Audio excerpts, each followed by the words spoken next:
let's get this party started. Eastern Conference, one more division to go before we pop it over, man. Let's get it cracking.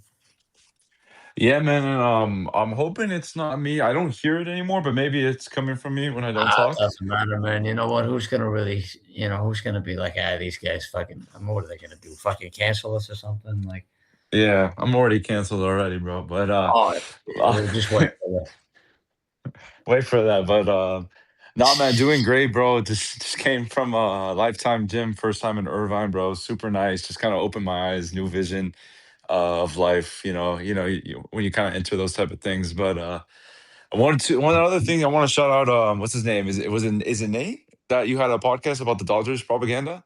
Oh, Noah. Noah.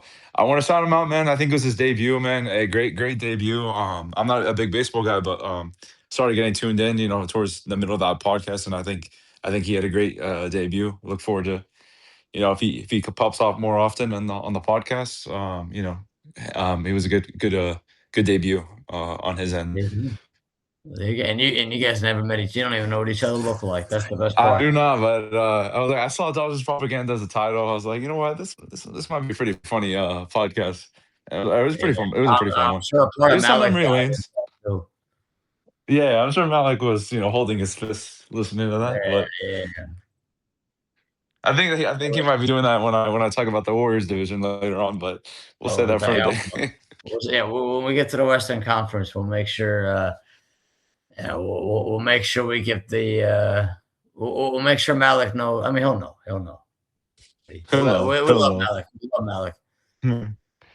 Yes, We sir. We love love him, Malik. bro. Yeah, shout out to And Noah, he's man. on the You're right. big. Oh, Yeah. Noah was right though. I hadn't thought about it, but it really took about 128, I think, to spread some Dodgers propaganda with somebody. Like I think he was right. As the first Dodger fan. So that was a fun experience. He knows his baseball, man. He's all three of the D'Antonio brothers, man. All got my love and respect. Definitely looking forward to when we get one of these mega recordings going, and we get like the whole game. We get like people. All you We guys got have, it. some of you don't. We'll get like 10, 15 people on like a Zoom call or something, and just kind of go all over the place, talk about all kinds of crazy shit. See Yeah, man. what see. I thought we were having that award show. Oh yeah, that's coming too. That's knock on wood, man. Uh, you know, I mean, shit, you gotta hold me to it more than anything. I'm thinking, I'm thinking probably sometime December makes it's like an end of the year sort of deal. I Yeah. mean, to be honest with you, it's one of those things where, you know, I don't know how to say this in a way, but part of me would want to do it on like around the holidays, but obviously I wouldn't want to take away from people's like day of holiday, maybe. So maybe like in and around the holidays, you know what I mean? Somewhere around maybe the new year, like right before the new year. I mean, it would be cool to do it on New Year's Eve, but I don't know how many people are gonna take the time out of the night on New Year's Eve to do all that. So I mean, we'll have to Yeah, figure I out the mean, I think I got more fun things to do on a New Year's Eve though. Like, exactly. That's why. But you know what? That's what I'm saying. We're not narcissistic, and we like to be self-aware. So I'd say like somewhere around the New Year. But obviously, like you said, we got plenty of more fun things we could do on the New Year's Eve. If anything, we celebrate after the fact. Um, no, but I like the yeah, it'll idea, be good. man. At the end of the year reflection type of deal. Yeah, I got some surprises in the works. We'll have to get one of the you know how I mean you're a big you know what it's like in the corporate game, like where they've got like the board and the shareholders and all that sort of deal. Yeah, Like kind of dealing uh with that this week. Honestly, seeing that shit live. So and I know your vote. I know the vote. like the cool thing is we are the shareholders in this case, so we can do whatever the fuck we want. So Yes, sir. no one's gonna tell us what to do or what not to do because we're the only ones who can really tell us that. So we can have our own board meeting, plan it all out, and see how it plays out. But um, on a subject of corporations, one of the many corporations we love to talk about on here is the NBA. Uh, No bigger corporate jerk fest than the NBA. We love to give a good little stroke fest when it's necessary. We've done the La propaganda. We'll continue. I'm sure you got some La propaganda when we get to the Warriors. You mentioned Malik earlier. Um, but before we get there, we yeah, got 5 teams left in the East, and our preview of the preview. So I'm gonna toss yeah. it over to you, man. I don't know where you want to take it. I think last time we went from last place to first place. I don't know if you wanted to do that the same way or if you wanted to mix it up. So I'll leave it to you which team you want to start with in our last division of the Eastern Conference.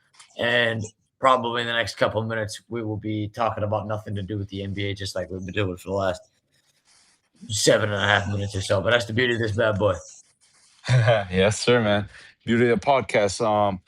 Yeah, no, I think you know what I'll do with the Southeast. I'll first two teams maybe will be the teams that haven't done much moves, and then save the last three for the teams that made some more dramatic, or dramatic moves. I would say. And it's funny, bro. Like before I was hopping on this podcast, I was kind of doom scrolling, and something just caught my eye. It was like a hedge fund got ran bankrupt like recently. So uh, it's kind of interesting read there. But I'll uh, I'll start over with two teams that are made the playoffs. Didn't make much moves, but I could still see making some noise in the playoffs. I'll start with the Atlanta Hawks at first. They were they traded Trey Young away, who was their star for what, like 6 to 7 years. I don't know the exact count, but he got them to a conference finals. They had that magical playoff series against Embiid, Ben Simmons, and Philly. And then they went against the Bucks, where I think Trey was injured again after a few games, but they ultimately I don't think we're gonna win that series, but you never know. But ever since that, then that's when they kind of overreacted and maybe thought they were closer to a chip with the roster they had than they did. Maybe that season was kind of a fluke where they started overpaying John Collins. They started overplaying some of the other guys they had, and kind of kept the same roster. And then just they never really kind of returned to like somewhat of relevancy. Like I mean, they would make I think like the play in or like be a 17 in the playoffs, but they would. I don't think they ever really got past the first round. Since that, I think they turned the chapter around trading Trey on the deadline, where we all kind of thought saw it coming. And as you saw, that team actually started playing a lot better without Trey. And I know you've mentioned in the past, even Trey, I don't even think Trey played that much that season, but like once he was kind of officially off the roster, they were on a roll towards the end of the season.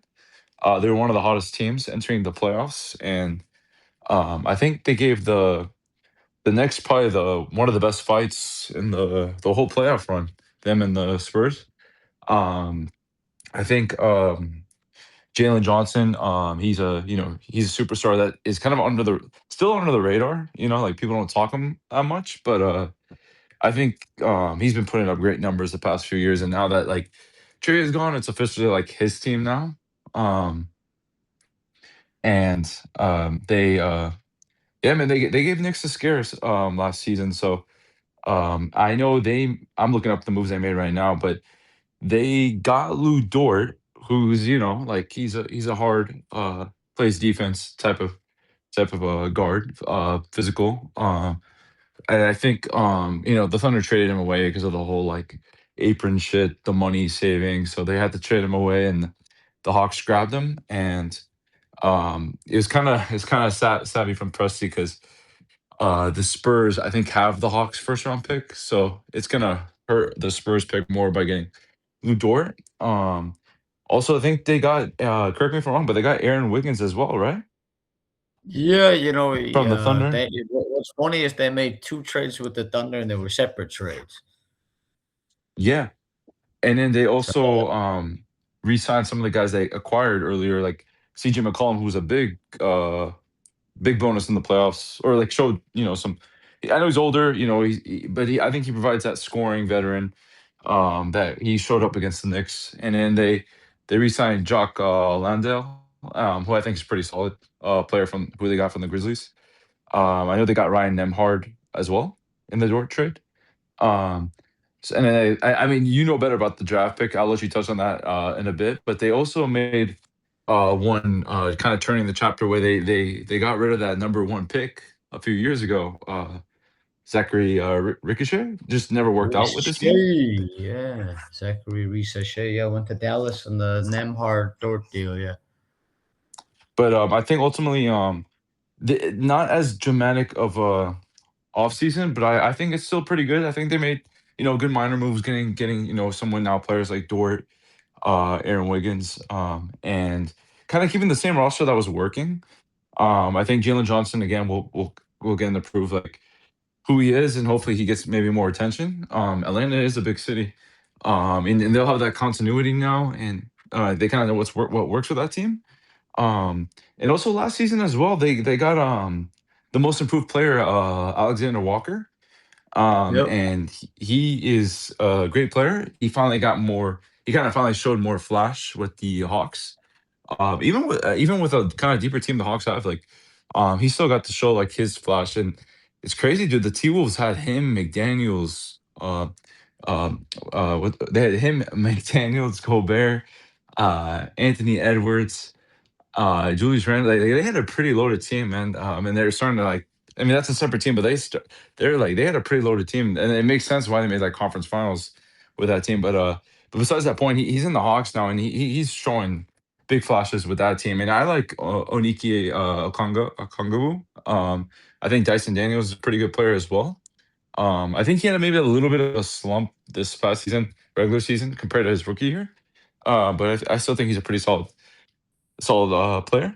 Um, so yeah, what I see with this team is like again, I think they'll be competitive. I don't see them maybe as like a finals, like making the finals type of team, but maybe if everything goes right, they make the conference finals. They'll be a tough out in the playoffs. I think maybe in the regular season they might finish higher. Maybe they could be one of the top teams in the East on the regular season, but when it comes to playoff time, I think they're kind of like middle of the pack. I just think the East is deeper again, so it's a pretty good team. Pretty good team. I think they're making the right moves, and yeah, we'll see what they want to do in the future. But right now, I kind of like what they're doing. But I want to hear your thoughts about them. yeah, man, I think you said a lot of yeah, I mean, you said it pretty well, man. Um, you mentioned the Trey Young trade, you mentioned Jalen Johnson, I'm sure that's where a lot of the conversation would start, obviously, yeah, we'll get to Trey Young when we get to the other, teams in the division, but, I definitely am like you said, and we've kinda touched on it a little bit on and off the record, they definitely, and it's nothing against Trey Young, I mean, he's a fine player in his own right, but just as far as that the Atlanta Hawks, they definitely, I mean, it's not exactly directly related to getting rid of him. It's just, they played really well. I think once they kind of picked that direction, I guess, and they had that cloud kind of, pass by. And you mentioned Jalen Johnson. He's a guy who doesn't get enough media coverage in like traditional media outlets, but he'll get a lot of love here from us. He's a great player, man. Um, Ironically, one of your guy LeBron, is a big Jalen Johnson guy. I think they've worked out together in the past and whatnot. But beyond the propaganda, Jalen Johnson's really good, man. And he's a triple double threat every time they play, and he does a lot of good things. Both not only offensively but defensively, and he's the kind of guy you can build a team around for sure. And or one of your foundational building blocks. But it's a really good team. I think, like you mentioned, maybe are they gonna win the NBA finals? They're not gonna be the betting favorite on Kelce or anything like that. Shout out Kelce. I know Vince will be happy to hear that. Um, but yeah, man, I think it's a good basketball team. That you mentioned against the Knicks. I mean, they won more games against the Knicks in the playoffs than anybody else did. Um, they were actually winning that series at one point, 2-1, if you remember. And then Yeah, the no, Knicks. some people were picking them beforehand. Yeah, I thought they'd have a decent chance too, and they took them 6 games, and you mentioned CJ McCollum, he was a perfect addition for them. Um, Nikhil Alexander Walker is the perfect example of opportunity and fit, where I think he's always been a good player, but he finally ended up in an opportunity where he could maybe showcase. I think he's always had the offensive ability, but a lot of times it comes down to having the opportunity to showcase that you can actually do that. And on Minnesota, he didn't get to do that all the time. I mean, he showed that he could do it, but he didn't get to do it every game. With the Hawks, he was able to showcase that he could carry a scoring load while also playing good defense. You mentioned Onyeka Okongwu. He's a good player. They got, you mentioned a draft. They had three really good draft picks. And a lot of people would talk about the guy they took first, but I like the guys they took second with their second pick in the first round and the guy they stole in the 50s. Um, and Zubi Ejiofor and Henri Vesar, they still got Ace and Newell too from last year. It's a good team, and they'll be competitive. They'll be a tough out. I want to see you made an interesting point where maybe they could be one of those teams where, maybe like Detroit last year, maybe they could be one of those teams that has a really good regular season record. Um, they're deep. They play good brand of basketball. They're not a bad team by any stretch of the imagination. Yeah, they'll be a tough out, man. Obviously the East is tougher and it's going to be a bloodbath, but um, I'm excited to see how they play. It's a fun looking squad. And then, you mentioned Lou Dort and Aaron Wiggins. I thought those were two really good trades too, getting the bulk of those guys from OKC. I think it's gonna only add to their ability to defend. With a guy like Lou Dort, and then Aaron Wiggins is the kind of guy who I think he could kind of be like this year's version of Nikhil Alexander Walker for him too, where he can score. Mhm. Can and obviously can defend too, but he can put the ball in a basket. It's just, in OKC, they got so many dudes. There's only so many shots and so many minutes that you can get. And then Lou Dort, you know what Lou Dort can do? He's one of the best defenders in the league. He gets under your skin. He's physical. I know a lot of people bitch and complain about how physical he is, but I've always been a big Lou Dort guy, so I'm excited to see how he can do in Atlanta, and see if he can you know, help add a little even more juice to that team. So yeah, I'm excited to see Atlanta this season. Um, Definitely a team I'm interested in for sure. No, I totally agree. I think you make great points. I think this team, honestly, I think like you said, I think they could be a really good regular season team, and they'll be a tough out. They got too many like 3-and-D guys. They got their superstar. Like, if you're the GM, man, what do you think is the next step with this team? You just kind of keep as is, I think by I adding think these I minor think I think pieces. you I think you gotta give these guys a little bit of an opportunity to see how they play together. And then you Mm, also mentioned Ryan Nembhard too. We talked about his brother last time, Indiana. Ryan Nembhard's great too, man. And it goes to show you too, because when we do later on, somewhere either in the middle or after our division conversations that you and I will have, we'll do a proper not only summer league recap, but his past summer league, but past summer leagues. And so like before I go to Ryan Nembhard, I would kind of go all over the place. Like, Nikhil and Alexander Walker. I always bring up the example of summer league. Not that you never watched these guys beforehand, but like when Nikhil Alexander Walker got drafted by the Pelicans, he had an incredible summer league heading into his rookie year and showcased a lot of the scoring ability that you knew he had. And so you knew that it was in there, whether it was in college, in summer league, but it wasn't until this past season where he really got the opportunity to showcase it. But he was still a first round pick. But then, a guy like Ryan Nembhard, is a great example of the fact that a lot of times people look at like where you get drafted or if you get drafted. And Ryan Nembhard's a great example of a guy who did not get drafted at all, but is an NBA player, and he's a really good player, just like his brother. He's the kind of guy. Anytime he gets minutes, he makes an impact. yeah, no, totally agree. And then, remind me again, how did Walker go from the Pelicans to the T Wolves? Or am I tripping, or that didn't happen? If No, these are great questions. I'm gonna look that up real quick. No, you're good, man. I'll That circle back on that later. I was just kinda No, no, curious because like, why would the Pelicans so let him go? actually, no, so you know, so just I'll tell you what happened. So, Nikhil Alexander Walker got traded. He was actually acquired on draft day typically, and then um, so then you know, so he started off with the Pelicans, right? So he was there, and I forget how many seasons he was there. He was there for 3 years, and then he went to Utah, Went to and then he Utah? went. Yeah, he went to Utah, but he didn't really play a whole lot with the Jazz. Mhm, It was he didn't really do a whole lot. He didn't play a whole lot. Didn't really play that well either. I mean, he didn't play terribly, but you know, it's just kind of hard to get a rhythm, you know, with a team like with the Jazz.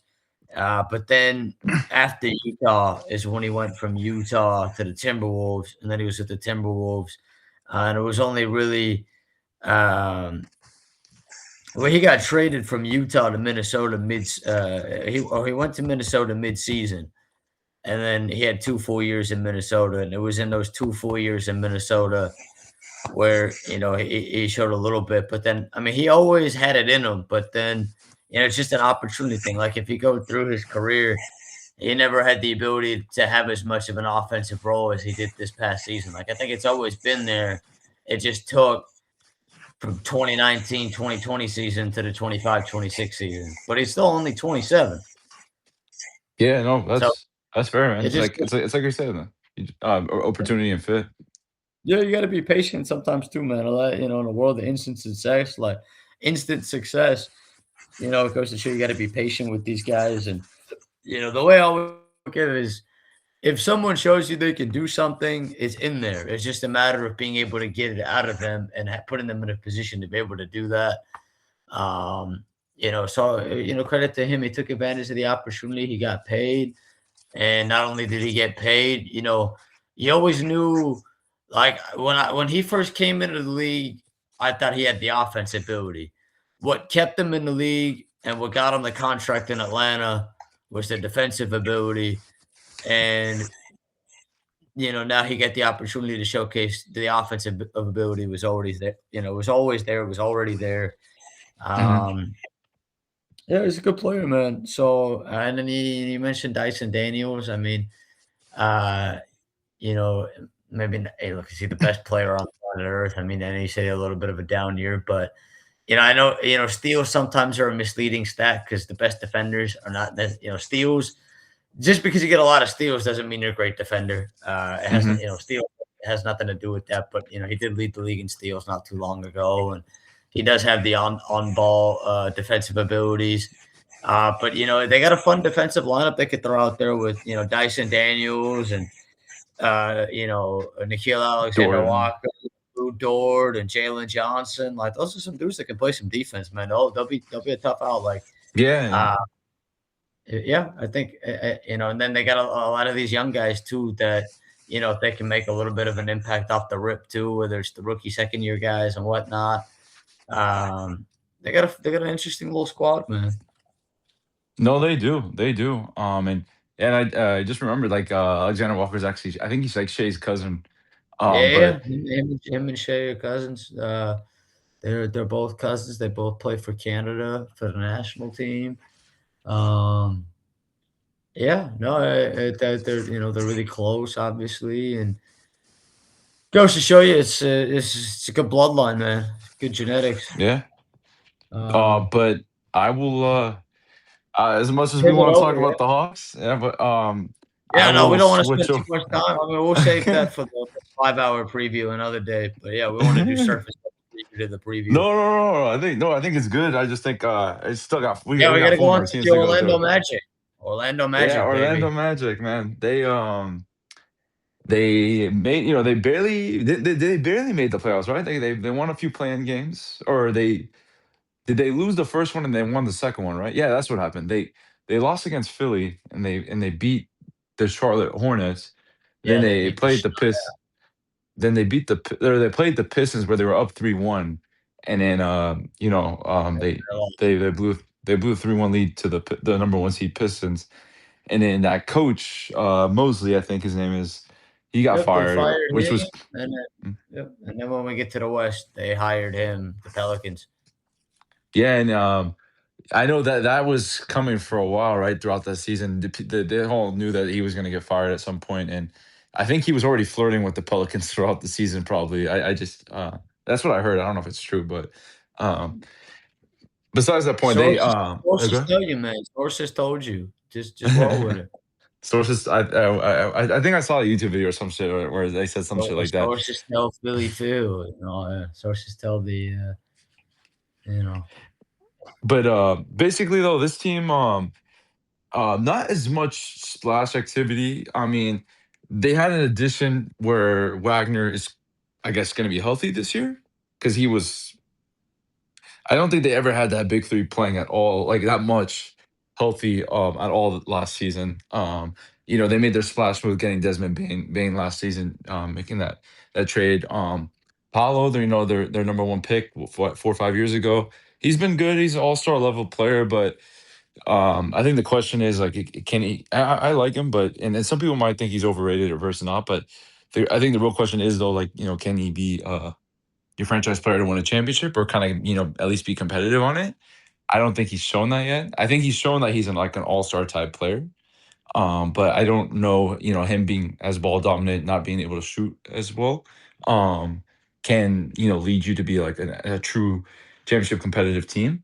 It's funny though when I was talking to my homie Ron, at 24, he was and he thinks this team's going to take a big step up this coming season. He thinks because of the Wagner being injured most of last season, that's kind of the addition there. And he was kind of hyping up this team to take a big step up on the East. I somewhat see it, and I somewhat don't. I mean, I just feel like they have some injury problems. Like I like Jalen Suggs, but he's pretty injury prone as well.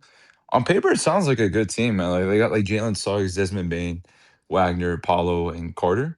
And it's funny enough, I was like looking at the additions. This is such under the radar. I didn't know Vucevic returned to this team on a 1 year deal. Yeah, back home, yeah, the little veteran presence. Oh, I And new know. head coach too. New head coach, Sean Sweeney coming over from the Spurs too, replacing Jamal Mosley. So, that's interesting. I mean, Ron a lot better than I do. I've met him one time in my life, but I definitely would love to chop it up with him about the NBA at some point. Yeah, But I think Orlando's kind of in the middle. I don't think they're the worst team in the NBA, but they don't have the highest ceiling either. I think, but what I do think is they're one of those teams that is intriguing because I think their range of outcomes are, I want to see what impact the coaching has. We'll find out this season if it was more, if it was Jamal Mosley and the players not being on the same page and they were holding that back, or if they need to make some personnel changes. I think this will be the year we find out. I think, they always say the first person to go is the coach, right? Um, now that you've changed coaches, now we can see if Sean Sweeney can kind of tap into their potential and take their ceiling higher, or if they kind of just stagnate a little bit and maybe they don't get worse, or maybe they do get worse. But if they don't get worse, they also maybe don't get better, and they just kind of stay in that play-in bubble. We'll find out. But I got some talented players. I do. You mentioned Ron said about Franz Wagner. That's true. He wasn't really healthy all year. He's an all-star level player when he's healthy. And then I know you and I both like Desmond Bain a lot. Obviously, they gave up a lot to get him, but price I notwithstanding, he's a good player. was gonna shout Um, out Anthony Black as well. I was totally forgot to bring him up. oh I yeah, think he showed some signs last season with the oh Wagner injury. yeah, I big think. time. You watched Mhm. a lot of Orlando last season because of Yeah, fantasy, right? I watched some because I had Bane, and then later on in the season I had Paulo, so I kind of kept up with this team. Yeah, I agree. Anthony Black. Go ahead. I think he's the X factor on that team. To be honest with you. Yeah, no, he is. Yeah, he was really. I think he was really good last season when he actually like got time, or when Bane or Yeah, Wagner but would be and injured. and I think that's part of the coaching thing that I'm fascinated by it because I think for whatever reason, like you mentioned, he would have really good games, but then he'd have some games where he was kind of like an afterthought, and you'd be thinking, how come, like to me, he's one of their.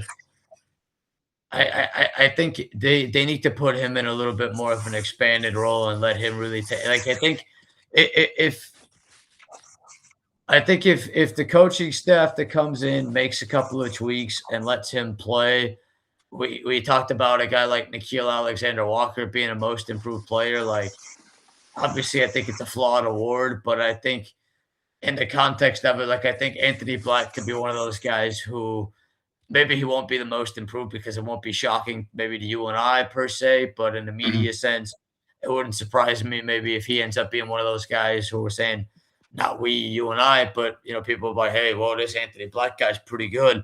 He's most improved. And then we'll maybe come back here in a little bit and say, hey, you know what? Um, he's always had that. I think he's a great player. So I think if they start him and let him do his thing, he's a really good player. Let me ask you this, and I think you worded it perfectly. Um, because I think one, it is the coaching. Like let's see if the coaching change is what makes the difference. Is it maybe not the personnel? Two, like you mentioned with Black, though, there was some inconsistencies. I saw the same thing with Bane. I saw the same thing with Paulo, and then like with Wagner altogether. Do you think this all fits? Maybe it doesn't fit because Paulo is more like ball dominant, where he kind of needs the ball like 24/7. Yeah, Dribbling a lot. I He think plays a lot of minutes. And I not to think blame that's it on where Paulo, but it's kind of no, the I get fit it. I wise with think all these players. that's why no, I don't mean to interrupt you. I think that's Yeah. a good question. I think that's why anytime a team gets a new coach, you always want to see what type of impact that makes. We talked about it a little bit last time with Tiago Splitter and Taylor Jenkins. Like you want to see what that looks like. Because I mean, I think Sean Sweeney coming over from San Antonio, I will say, I think I like the idea of going out and getting a guy like that. I think you maxed out with Jamal Mosley, and I think he wasn't gonna be the guy to take them anywhere. So if you wanna see what you have with this roster, you had to bring in a new coach, and now if you bring in a new coach and they still end up around the same, then you go in and you make the personnel changes accordingly. But I think you wanna see with a couple of tactical tweaks, because defense has never been their problem. Yeah. I think the problem with them has always been actually, I'll actually change my thought process. The problem with them is been able to I think with Jamal Mosley, they always had like the floor they could make the play in the playoffs, but not the ceiling. And I guess what I want to see is do they have the ceiling to take it up a notch, or are what they are? So um are they my favorite team on paper? No. I think there are other teams in the East that we have talked about and will talk about that I like more, but at the same time too, I don't want to make it seem like they're complete ass cheeks. They're not terrible. Like again, Anthony Black's a good player. Paolo, you mentioned too. Um, I want to see what the new coaching staff's able to do with Paolo. I think the new coaching staff's gotta find a way to have Paolo become more of a, because he's gonna shoot the ball a lot, Yeah. he's gonna but, I think you wanna see if you can find a way to kinda tap into the playmaking, or maybe, that's where I think honestly a guy like Anthony Black comes in. I think Anthony, be and then Franz Wagner, you wanna be able to, uh maybe take a little bit of the offensive burden off of Paolo Banchero and put him into spots where he can be successful instead of Yeah. him thinking he's Michael fucking Jordan every single game, you know what I mean? Like, Yeah. uh, No, I think you're he's a hitting it great player, exactly. I like it, but I think, yeah, let him play a little bit of that. Maybe put the ball in his hands and let him be a little bit of a point forward and say, "Hey, Paolo, you're really good, man. Go out there. You wanna take 20 shots a game, go for it, man. Be aggressive, do your thing." Uh, but, don't let's if Franz Wagner giving you 20, 25, and then Paolo's giving you 25, and then Anthony Black's giving you, 18 to 20, with 5 or 6 assists and 5 or 6 rebounds. And then you got Jalen Suggs playing really good defense. now, and then Desmond Bane's giving you maybe 20 points a game with good three-point shooting and good defense. Now we're talking. But, Yeah. uh, that's where I think it comes down to let's see what the coaching staff can do to unlock all of that. And if it doesn't work out, then yeah, you look into, okay, maybe we need to make a couple of tweaks, trade a couple of guys, blah, blah, blah, blah, blah. No, I think you hit it exactly at the point. Is like I want to give props to Paul. Like I think he balled out a good amount of the games in the playoffs. Like I'm not like yeah, I just think there's a lot of potential to kind of maximize him. I I don't think that he's that to be honest with you, I think he has a ton of fucking potential. yeah, Like, that's what I'm saying. That's what you know, I'm trying. but I think that's the point I'm trying to make is I think, and again, it's not a disrespect to Jamal Mosley, but I think as objectively as I can say, just from a pure basketball, as someone just can, I think they can unlock parts of his game that are there that can take his game to an even higher level than what he's already at. Like he's already really good. Like the floor is already incredible. He's a great player, but I think he can be even better. And I think a new coaching staff can unlock that, and he could like. I think what he could have been like to me. I think he could be in an ideal everything goes right sort of scenario. Like again, maybe this contradicts myself because I said I'm not the biggest Orlando guy, but like two things can be true at once. I think it would not surprise me if a guy like Paolo Banchero kind of ends up as a a guy that we talk about in a couple of months, and he's on that upper echelon trajectory of like, oh, this guy can be one of the best players in the NBA sort of deal. Because if you remember, was was it this past season or was it the season before? It might have been 2 seasons ago, where he came out the gate at the beginning of the season, and he was just on an absolute tear, and then he got hurt. Yeah, I forgot the exact time, but I remember. I kind of remember what you're talking about. I think he had like a 50-point game, like a 40-point game, then he got hurt. Yeah. Um, he's a good player, man. He's the kind of guy to give you like 27, 28 a game with 8 rebounds and 7 assists. And that's like LeBron James career averages. You're a LeBron guy. Like Yeah, he can do that. I think He's he's like a got that Walmart ability. version of LeBron. Like he has like similar abilities that LeBron has, and I think he can do the playmaking ability. I think he showed some signs of it. It's like what you said. Can they get all those guys playing well together in the same time? It's kind of like it's kind of inconsistencies when one of those players are thriving, and that's why I want to see when if the coach can step in and kind of get all these players And being cohesive and playing together, rather than kind of like one player doing really good while the other has only like 5 or 8 points that game. exactly. And that's why I think you said it best is can they unlock the playmaking ability consistently? Because it's there, it's obvious. But Yeah. I think the previous coaching staff the offensive side of the equation wasn't going to get them any higher than the play-in. Hmm. If they would have kept Jamal Mosley, they would have remained at best a play-in team. And now maybe they still end up a play-in team, or maybe they end up even worse and they don't even make the playoffs. But I think it's a gamble in the sense that you have to take the risk in trying to unlock the offensive side of the equation to see if they have a higher ceiling than what they showed. And I think the only way to do that is obviously we mentioned Anthony Black. I think he needs an expanded role and you got to put the ball in his hands. But obviously, bigger than that, too, I think you got to put the ball in Paolo's hands, let him be a little bit at. I mean, they're different players, but honestly, what Atlanta did with Jalen Johnson, Yeah. Jalen No, it's a good Johnson comparison. put the ball in his hands and they're like, hey, you go out and you run the offense. You are the facilitator of this team. You go get your buckets too. You go score the ball when you need to, but you get everybody involved and make sure that because with Paolo, everybody else playing well is only going to make it easier for him to score too. Hmm. But then, yeah, the big part too is they've been one of the worst 3-point shooting teams in the league for the last couple of seasons as well. And that's also something that I think the new coaching staff is going to have to to find ways to maximize their offensive output with the talent that they have.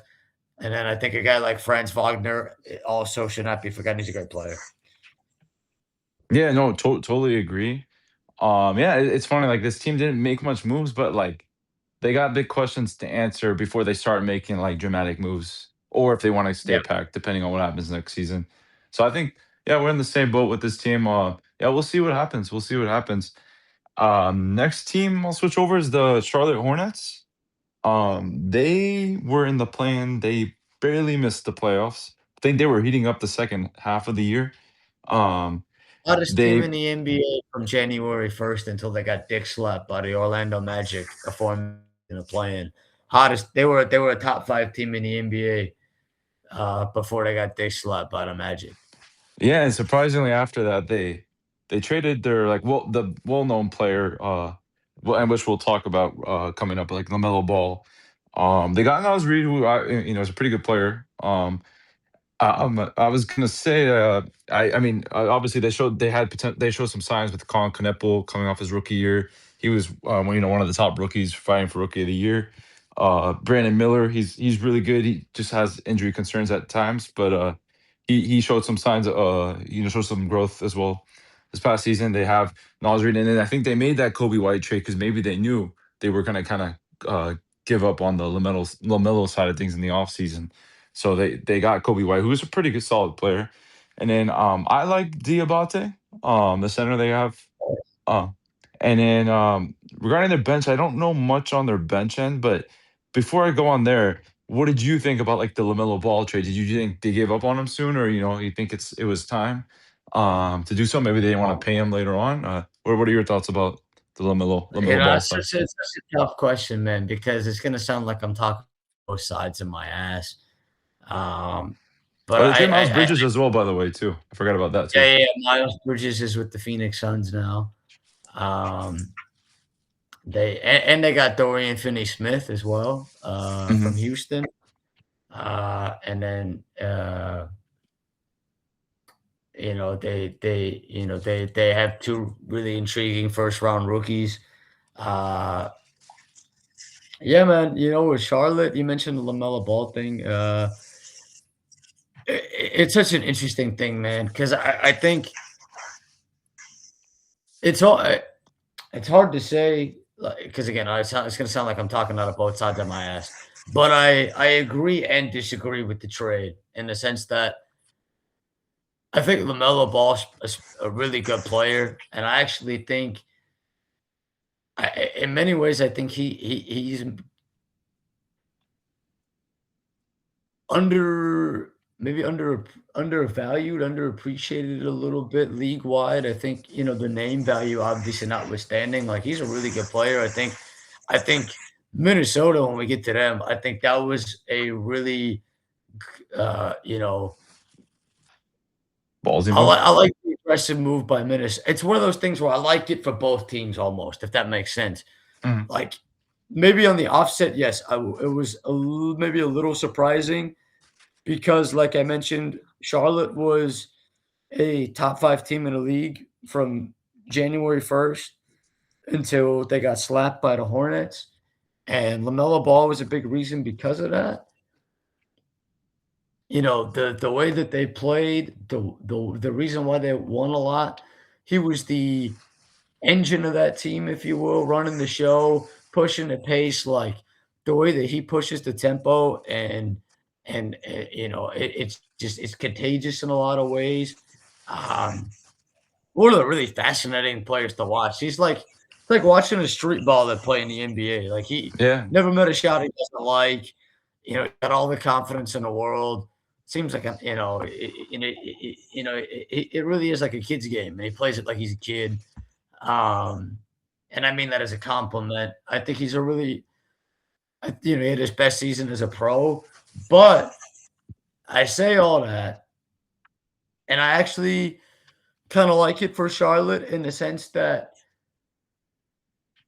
it's a move in which maybe financially motivated as well with the age and whatnot, but I think bigger than that also with the way they'll spin it is I think you're selling high, like, his value might never be higher because he was healthy and, you mentioned the injury concerns in the past, like, I think they've got a good enough team without him that they can continue to be a upward trajectory team without him. It just is unfortunate that they did get rid of him because you never know how they would have done had they been able to build off what they did last year. But I'm interested. Nas Reed's a good player, man. Mhm. And they got a lot of first round capital in that trade. So I think I almost think that it's one of those things that maybe they didn't necessarily. It's not like they were actively looking to trade like Memphis was looking to trade John Morant, which we'll get to that. But I think it was one of those things where they almost probably looked at it and they said, "Man, we can't turn that shit down." Um, but Yeah, yeah, I think. no. Go Oh, ahead. oh, no, no, no, sorry, I accidentally interrupted. You go. No, no, go ahead. Shit, you know me, man. We could be here all night. But yeah, go ahead. No, I was gonna say, I think you were. I totally agree with you. This is the one trade where I'm like, I don't know. Like, it's like you can go either way, and that's what I'm saying. It's like it's ballsy on both sides because, like you said, the Hornets were just like thriving at the end of the last season. They're going to bring back Canupo Miller, and with Yeah, Lamelo kind of setting him up, like it's like a big, a young big three right there. But I get it. Maybe it was good to maybe sell high. Maybe it was time to sell high. He's injury prone. Maybe the immaturity. Maybe just kind of a new start for him as well. So I could see both sides. I think it's a big risk for both teams, and we'll talk about the yeah. I Minnesota mean, side of listen, things I'll later say on. this. But I think I like it for Minnesota for sure. Mhm. And then with Charlotte, I guess what I'm trying to say, maybe when it says it sounds like I'm talking out of both sides of my ass. I like the rest of the team that Charlotte has. That even though they did get rid of Lamelo Ball, I think they've got the talent to be able to build off what they did last year, regardless. But like you said, it does feel a little it is a little bit of a what if in the sense that I think the way that they played last year with the healthy LaMelo Ball for another full season, with the full off season, all those guys having maybe a little bit more of a chip on their shoulder after getting smacked by the Magic and not making the playoffs. To be honest, before the trade, they were going to be one of the teams that I figured in many previews before the season was going to come on here and be like, "Hey, the Charlotte Hornets are coming. Like they're going to be a fun team to watch." And I think I still think they're a really talented team. It's just a little bit more of like you want to see how it plays out now, as opposed, But I think Nas Reed's great. You mentioned Kobe White too. He'll take over the starting role, and he's a good player. I mean, he can definitely do some fun things, and I mean they're different players, obviously, but I think Charlotte's looking at it where the one thing I will say, you mentioned Brandon Miller and Con Knipple. Obviously, Con Knipple, was one of the rookie revelations, if you will. Had a really good rookie year, about as good of a year as I think anybody could have expected out of him. But I'm a big Brandon Miller guy. Been a big Brandon Miller guy for a while now. I think this upcoming season, I think he takes the All-Star leap. Honestly, Mhm. I think it's the year of Brandon Miller. I think Brandon Miller is going to be the guy, and that's why I'd be confident in Charlotte. I think I've always believed that Brandon Miller can be a 25 plus point per game, all all-star, one of the better players, all NBA sort of guys. I think he's got the ability to really shoot the crap out of the basketball. He can score, he can defend. He's got some of the best dunks, from the Mhm. past season too. Um, I think Brandon Miller's gonna, it won't be as a total shock to me because but I this will be the year of Brandon Miller, so that'll be what I'll be banking on. I think he'll take another step in the right direction, have a big year. Yeah, and I think the thing with Brandon Miller, the only concern I have is just him staying on the floor. I've seen him the past few years. He just there's just some like injury Yeah, issues he's he had, just hasn't been but I able think to. Yeah, he has the oh talent. yeah, Yeah, and oh I yeah. agree. I think if he's healthy, he definitely takes the leap. Where do you think this team finishes? With the East getting deeper, like I don't know. I'm still thinking playing, maybe miss playoffs. But what are you thinking? Yeah, it's tough, man. Just because you mentioned I think it's one of those things where it's a similar thing with a lot of the teams we're talking about, not only in the East, but when we get to the West. Mhm. I think it's a symbol of the depth and the strength of the league. Where I think if you put this Charlotte Hornets team like 10 years ago, they'd have probably one of the highest ceilings in the NBA, in my opinion. But it just so happens that we're in a new era of the NBA, where just as they were starting to turn the corner, the Eastern Conference decided to, go topsy turvy and do all that. But um, I'm still interested in them. I'm still gonna. It might not happen immediately, but I'm still,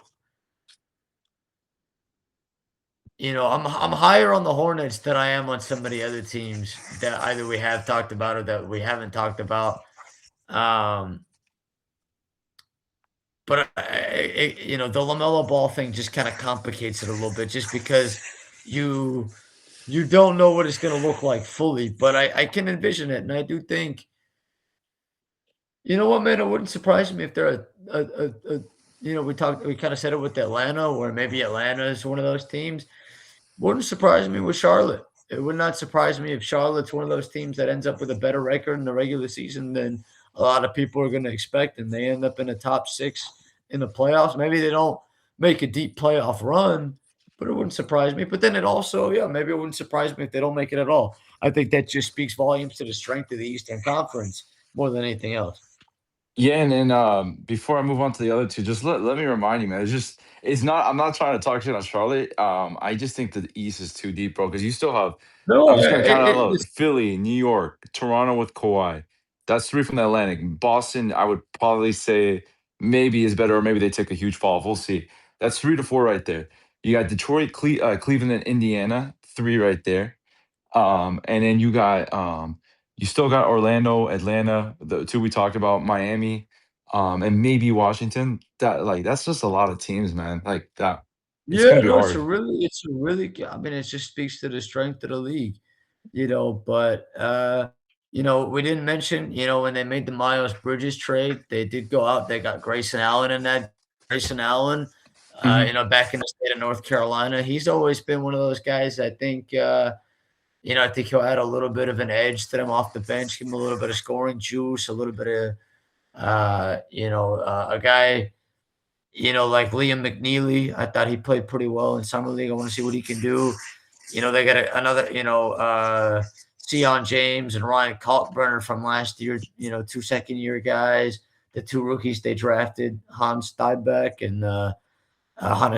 and Christian Anderson. And then you mentioned Diabate does a lot of, he does a lot of the dirty work that doesn't show up in the stat sheet. But whether it's setting screens, rounding, rim running, spacing the floor vertically, whatever it is, he does a lot of really fun things. He's just constantly moving, making things happen.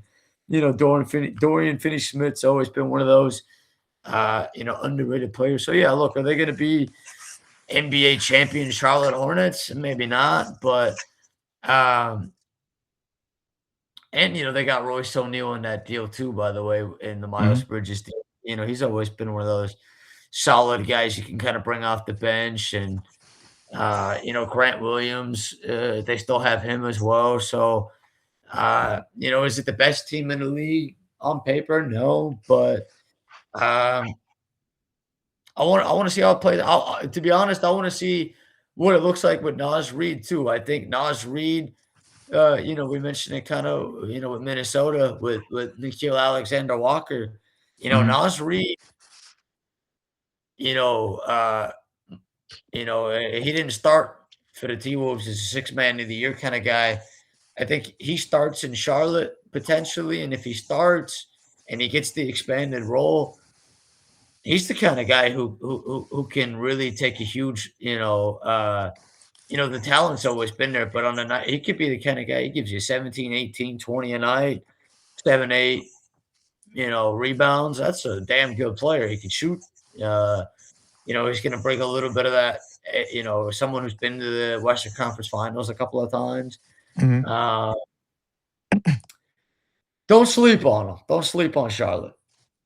Yeah, no, I get it, man. And again, I think it's just a testament to how deep Yeah, the East is more so than Charlotte. And I mean, yeah, again, I think maybe in the long run, like, hey, they have their two franchise cornerstone players with Miller and Knuppel, and then they got a good amount of flexibility with the picks and not having to pay a Lamelo. So we'll see. and Maybe it that's the just hurts big them on the plus, short you know, term, but the long term, it might be best for them yeah, to do it. there you go.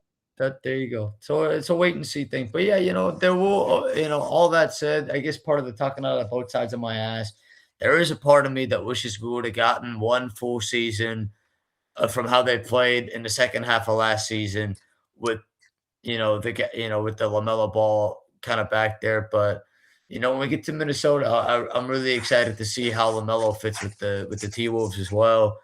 But I think it's one of those things, like you said, for both teams, it makes sense.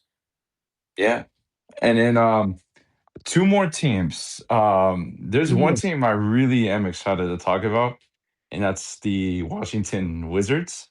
I don't know if you rather save that for last, or you want that to be the I next one mean, you going. just threw them out there right now, so fuck it, man. Let's get to the Wizards. Let's not. Because Let's. I think this is the team that's unpredictable. Like, there's a lot of big names on the offseason moves. Obviously this team has been sucking for a while. After the Wall Beal side of things, where they were kind of staying mid, but had some flashy players. They had Russ for a little bit, had that plan run with Beal and Russ, and then they've just been kind of like they've been kind of. I don't think they've been really relevant since then. And But they made some splashy moves, man. They had the money and they got the picks. I think their team last season was just a full of rookies. But they acquired Trey Young from the Hawks. They re-signed him. They have Anthony Davis. And yeah, I don't know if they're going to sign him long term. Maybe it's a prove it year for AD. Um, and then what's it called? They acquired DeAndre Ayton. They got the number one pick, got AJ DeBonza. They got Chris Middleton. And I yeah, Well, they had him, and then they brought him back. yeah, they had Middleton and brought him back. Um, and then no, and then they still have some, a really good young player in Alex Sarr. I don't know if he's injured right now or not, but Alex Sarr. They have Trey Johnson. They have Keyshawn George, Bilal Coulibaly, Bob Carrington, Will Riley. They got good young players with these veterans they just added that were still like are kind of like aging a bit out of their prime, but they're still kind of in their prime a little bit. But um yeah, man, I'm interested to see how this experiment works. Like, there's a side of me that can say, like, hey, man, this seemed like on paper it sounds really dangerous, but is it truly going to work? Is the fit there? Are they on the same page where they're they want to stay there and they want to win? Especially with that ED, I don't know if he's trying to like leave there, or like maybe he stays there for a year, and then we'll see the how right away if AJ can step in, and or is he gonna have kind of rookie struggles? But he was the number one pick, so and he was really good in college. I'm assuming he'll probably be really good in the NBA. So I don't know, man. This team is like, yeah, I think this is a wild card team. And like on paper, it sounds really good. I don't know, and it's pretty deep. I don't know. Maybe it works out. I don't know if Alex Sarr is going to be healthy and how the lineups are going to be with all these players. But I mean, what is your opinion on this team? Yeah, no, we've talked about the Wizards quite a bit, and we'll continue to talk about them a lot from now to, we mentioned it's a preview to the preview, and then throughout the season. But yeah, dude, I'm with you. I think there are not many teams, if any, that I'm more interested to watch this upcoming season than the Wizards, man. I mean, I think I've said it before on here and off the record many times, like, and I say this in a way to not contradict from the two players that I mentioned, but they, they don't necessarily. It's not that they don't need Trey Young and Anthony Davis, but like all those young guys you just mentioned, and also shout out to my guy Jameer Watkins on the two-way, blew out his ACL in summer league. Speedy recovery to him. And then, you mentioned they got AJ Debonsa. They also drafted Felix Okpara. He could be he probably won't play off the rip much, but It's a nice, developmental second round big. With some real, rim protecting defensive ability. But yeah, dude, all those guys you mentioned, I mean, Alex Sarr, I think he's not healthy. He got hurt in the offseason, but I think he'll be ready come training camp, come start of the season. I don't think he'll miss too much time.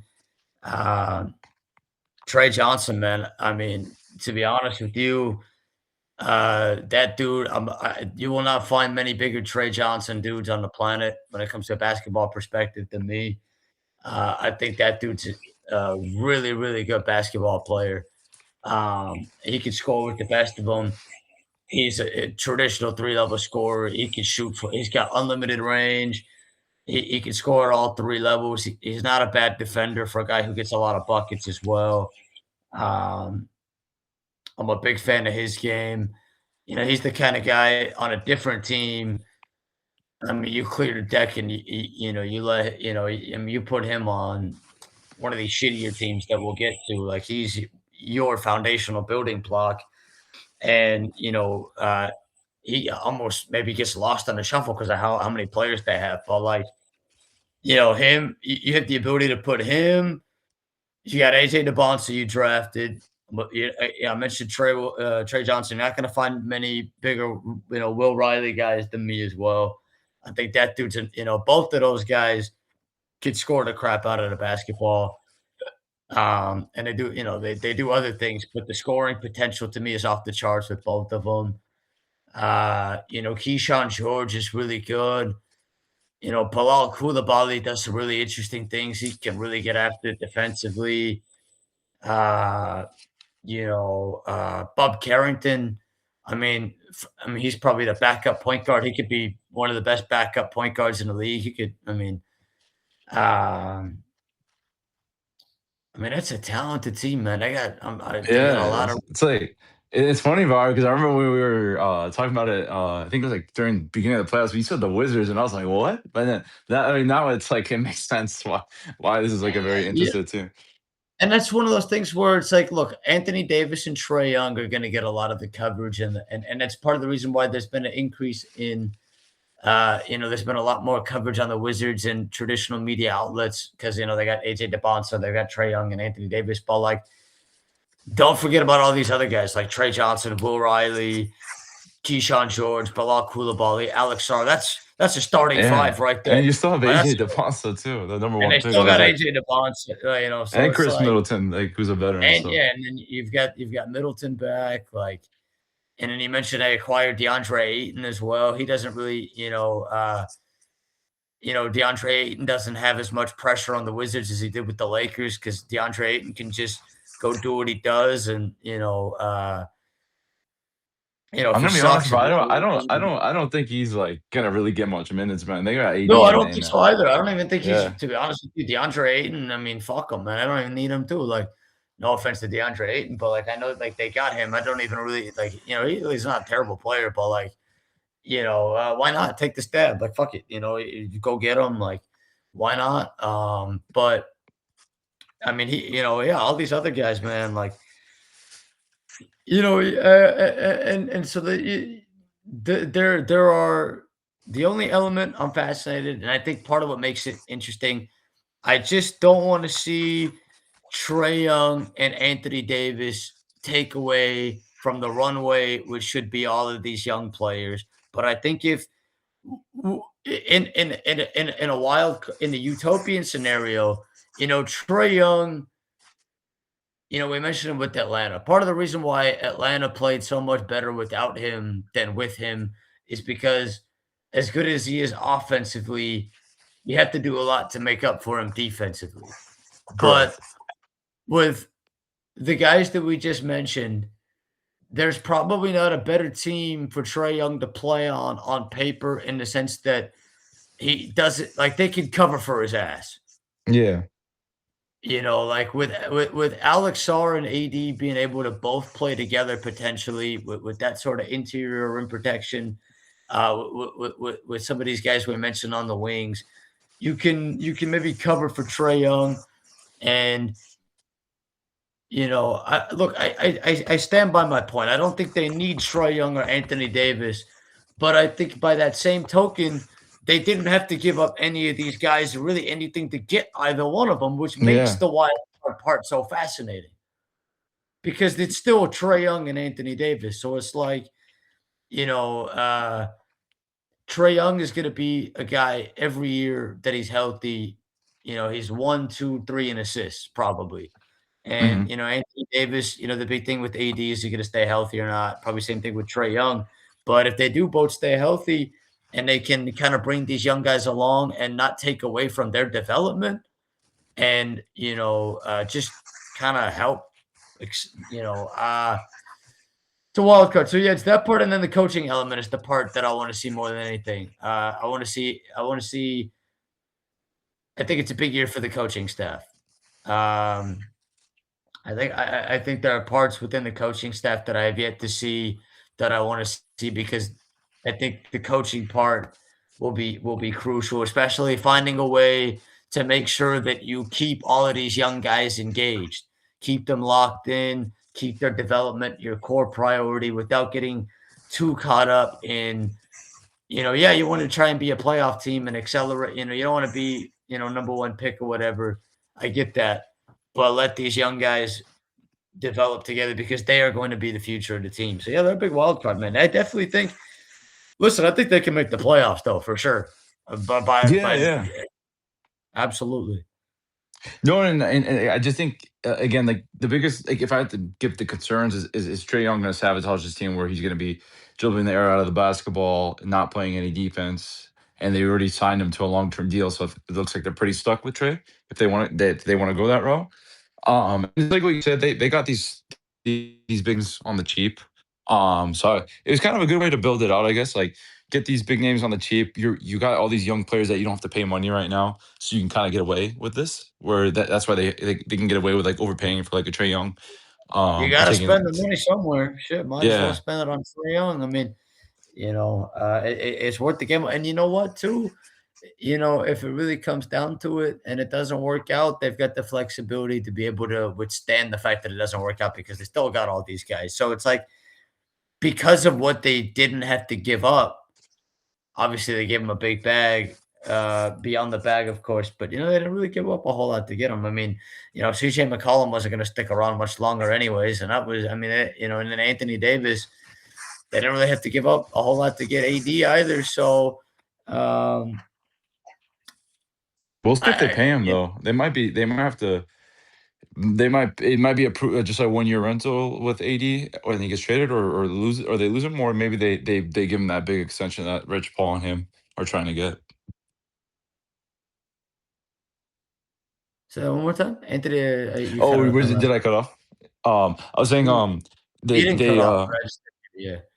I was saying they need a they're trying to like with AD. I don't know if it's a 1 year rental Oh, or yeah, yeah, I mean, AD are they wants gonna to get extend them? paid, yeah. Yeah, and that's what I'm saying. Is this team fully bought in altogether, or is like does AD want to leave? Do the young Uh, guys, like, are they ready to win with this team? Like, because again, I think this team, like, if, in a utopia world, like, if everything works out, this team can be like a top five team in the East. Like already, I think if on an ultimate everything's going, like the fit works, they got the names to do it. oh, yeah, I mean, listen, man, that's a deep team. I mean, we just named, like, 2 starting fives with the players, Yeah, like, a lot of people might be listening to this, that might be a lot of the laughing trolls out about it. there. Yeah. Yeah, but no, I'm being legit, like, yeah, the Wizards, the only thing that really again, I wanna see the coaching element and then the AD Trae Young thing, not because they're bad players, they're elite talents, but I just wanna see how it fits with the young players, but all that notwithstanding, the part that makes me really optimistic about the Wizards is all those young players you just mentioned, Trey Johnson, Will Riley, Jameer Watkins, speedy recovery, obviously AJ DeBonsa, Felix Okpara, Bub Carrington, Alex Keyshawn Shar too. George, Alex Sarr, Bilal Coulibaly. I mean, dude, what like that? We just named like 8 or 9 dudes off the rip right there. Yeah, that's what this team has the talent. That's what I'm saying. You know, I'm really intrigued. I'm actually liking what they've done. Maybe not the Trey Young extension. Maybe they had to do it behind closed doors. Maybe that's why they agreed on the trade or whatever. But no, I'm interested to see, man. Like I think this I shit can wonder go how either much. really south or this shit can work out. You know? And you know what? I this is probably the elephant in the room that I don't know how many this is just a hypothetical rhetorical question. Uh, I wonder how much of the Trey Young, Anthony Davis acquisitions were either ownership or NBA, like, other owners, Adam Silver, kinda give 'em like a hint, hint, nudge, nudge, versus, like, that's what they wanted to do sorta deal.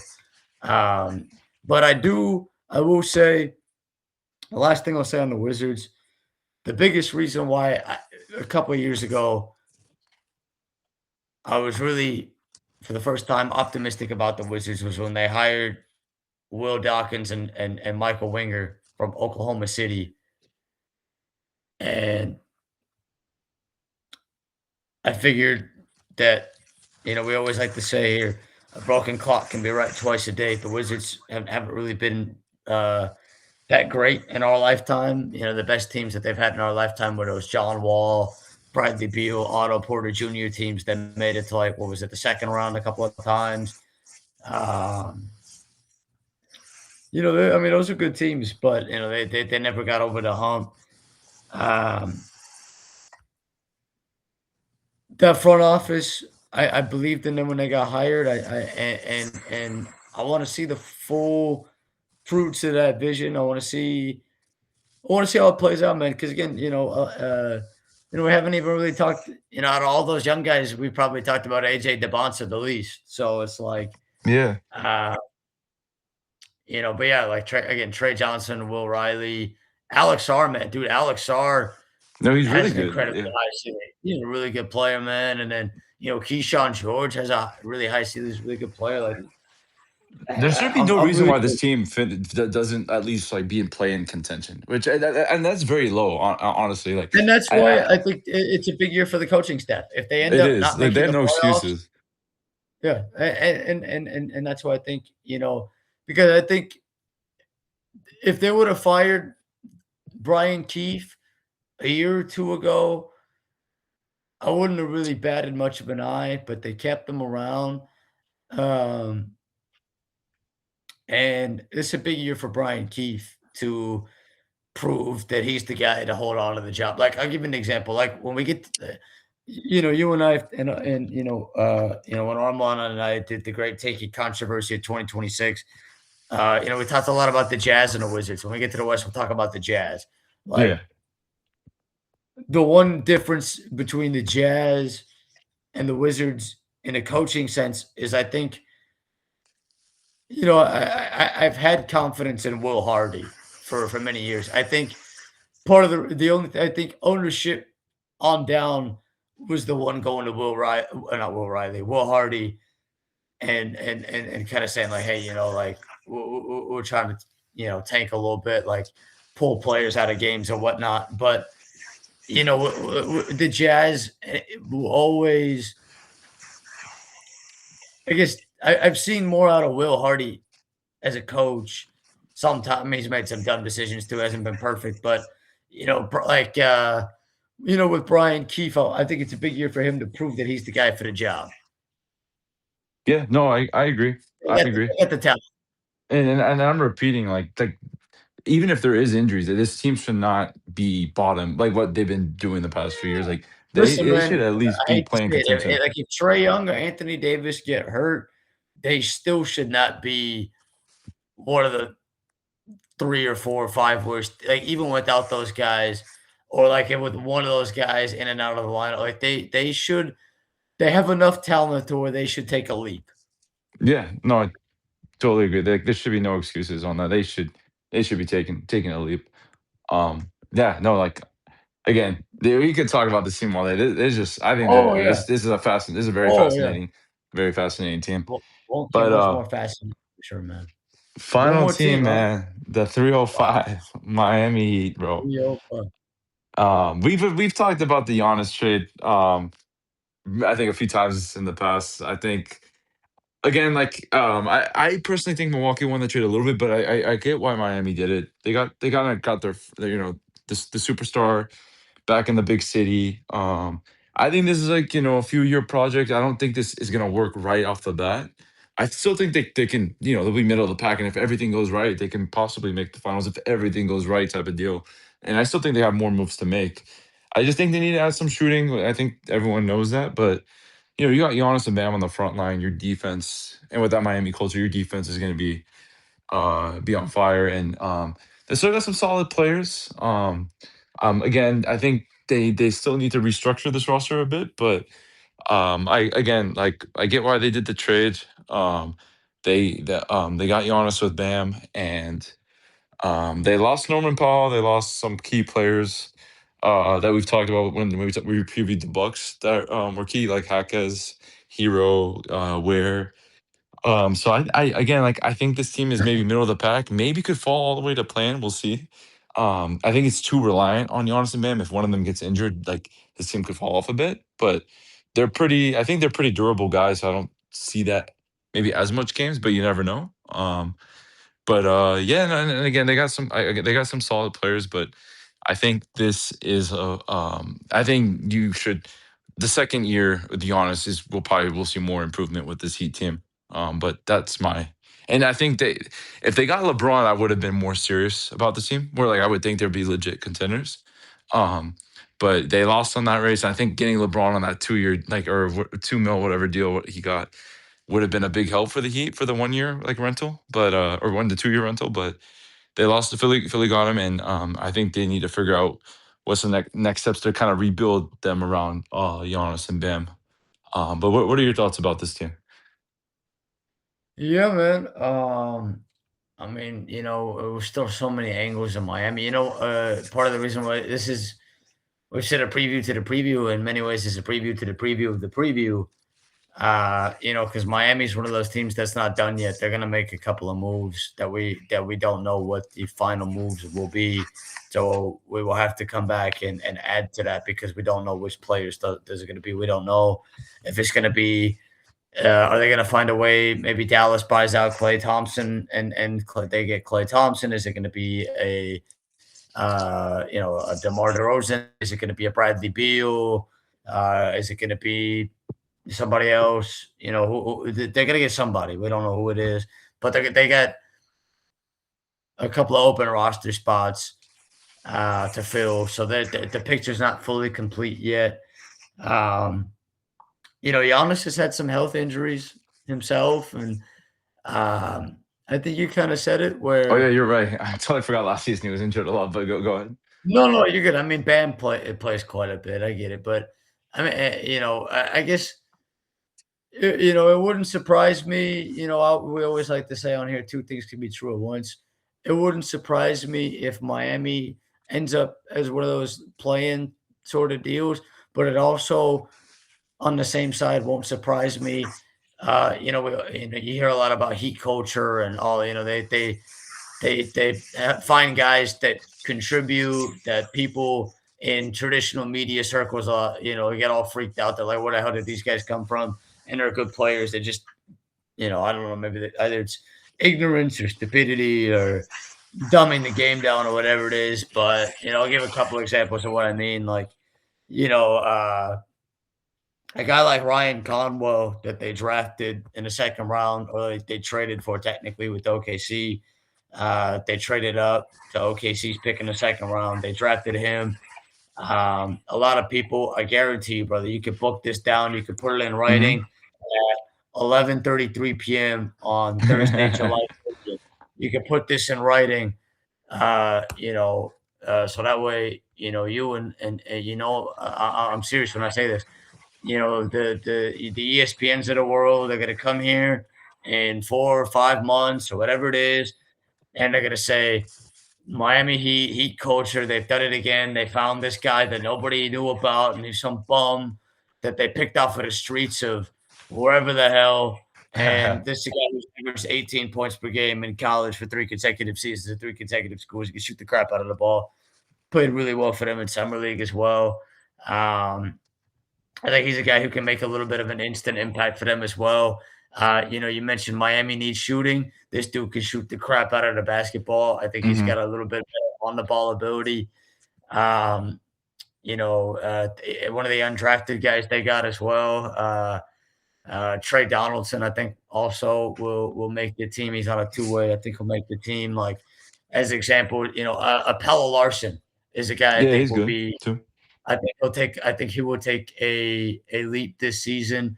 A guy that they haven't given up on, uh, Nikola Jovic. Yeah.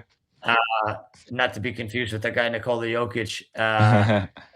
Nikola Jovic, him and Khalil Ware were getting the air exposed for a media chastisation, baptism by fire, getting torched in the media by your own head coach sort of deal, and like public propaganda against them and like whatnot. They got rid of Khalil Ware. They kept Nikola Jovic.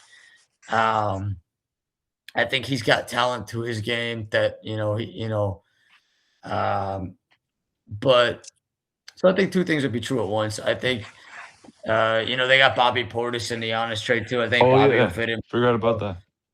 that. Bobby will fit pretty well with them. But yeah, I think you said it pretty well. I think they're even with Giannis, I think with all these teams we've mentioned in the East, I think this isn't the NBA of yesteryear. This is a new era, and you can't just have Giannis and Bam and pray to the sports gods like you know. I think they're a team.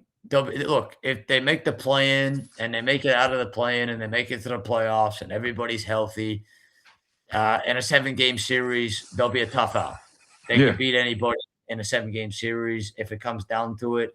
But the thing with them is, are they going to be able to even get there in the first place? Mhm. Um, and are they going to have enough firepower to really make a deep run? Which I'm not so sure that they do.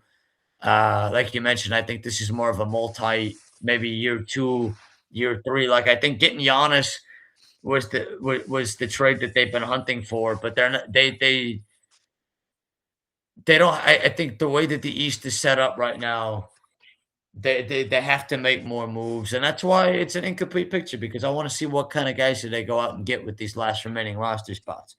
And depending on who those guys are, maybe it doesn't shift the needle all the way, but maybe it changes the calculus maybe just a little bit. We'll find out. But yeah, I'm kind of with you there. I think maybe they're not as they're not as close as maybe the media might say. Like, oh, Giannis on Miami, like they're supposed to be like one of the best teams in the East. Like, maybe not so fast, but at the same time, I think they've got some players that the media won't talk about that are going to help them get to where they want to get to, as aforementioned.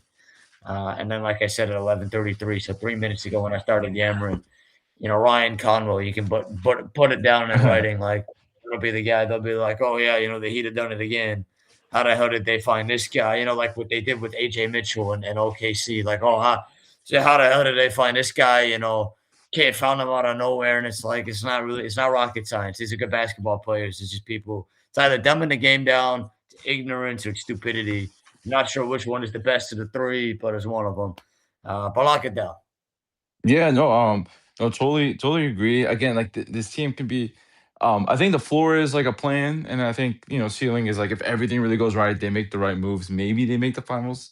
But that's like if everything really goes right, I think they need like another year or two to build, and I'm excited to see Giannis back in the playoffs, or at least the plan. Like it's been like a tough couple years for him, team success wise. It's always good to have him back in the playoffs because I think he was either injured or Dame was injured, or they just didn't make it. So it's been a while since he's been playing some, truly competitive playoff games. I know they won like the play-in tournament, but that's a Yeah. play-in tournament. But yeah. A couple of really quick Oh yeah, go for it. notes. We forgot to mention that they did bring in Tim Hardaway Jr. from Oh Denver. yeah, no, I like that. I like that That signing. that helps the shooting piece off the bench a little bit. You mentioned Bam. When we talked in our last one about the other division with the Bucks, and we talked about Milwaukee. Um, we talked about the Tyler Hero Bam thing. Part of that, obviously, what that stems from is a guy like Tyler Hero being frustrated and saying that, hey, Miami shouldn't have picked Bam over all the rest. They should have, like, Bam should have been the one to go. Yeah, Uh, and so in many ways, Miami has backed up Bam, and They paid him the money. They let him break Kobe's record for second all time in the against the Yeah, Wizards last year. You know unethically, but he's yeah. their he's their foundational building block with Giannis. It's a big year for Bam Adebayo for sure. Um, I think as much as people want to make it about Giannis, they won't get to where they want to get to without Bam being a player that's getting paid the amount of money that he's getting paid. Bam has to be that sort of guy, along with Giannis. It can't just, it's not, again, it's not the NBA of yesteryear. Yeah. It's a new age, and uh, oh, But let don't me want to ask give you away. this though, because like Yeah, I think last season Bam's like 83 or the scoring record kind of overshadowed his last season. I don't think he had that great of a last season, in my opinion. yeah, Like I don't it's one of those seasons. Yeah. No, go ahead. no, I was just gonna say like I don't think he did. Like he did solid, but I don't think he really had because I was paying attention about fantasy and like for majority of the season he wasn't doing like too good during the season. I think maybe that 83 point is kind of like, like that game kind of like resurrected maybe that season for him, but like strictly last season he didn't really look too good for a good amount of the season. Not saying he was Yeah, I ass, but think. I'm just saying he wasn't as No, good as yeah, he yeah, needed. no, I get what you mean. Like, it's one of those things where, 83-point game notwithstanding, like the season statistical averages, you look at it, over 20 a game, 10 rebounds, with the defense, like that shit doesn't grow on trees. So you look at it like, hey, that's a really good player. But like you said, like somehow it felt like maybe he didn't have his best season as well, despite the statistical numbers, which is why numbers aren't always everything. It's not always about the statistics. It's Yeah. all the different blends of the shits. Um, but yeah, it's a big year for Bam for sure. And again, they got a couple of open roster spots, so we're gonna have to kind of come in and see what that looks like. The one guy also we haven't mentioned. I mean, a couple of guys we haven't mentioned, but you mentioned defense. Shout out to a guy like Davion Mitchell. Off night, Hmm.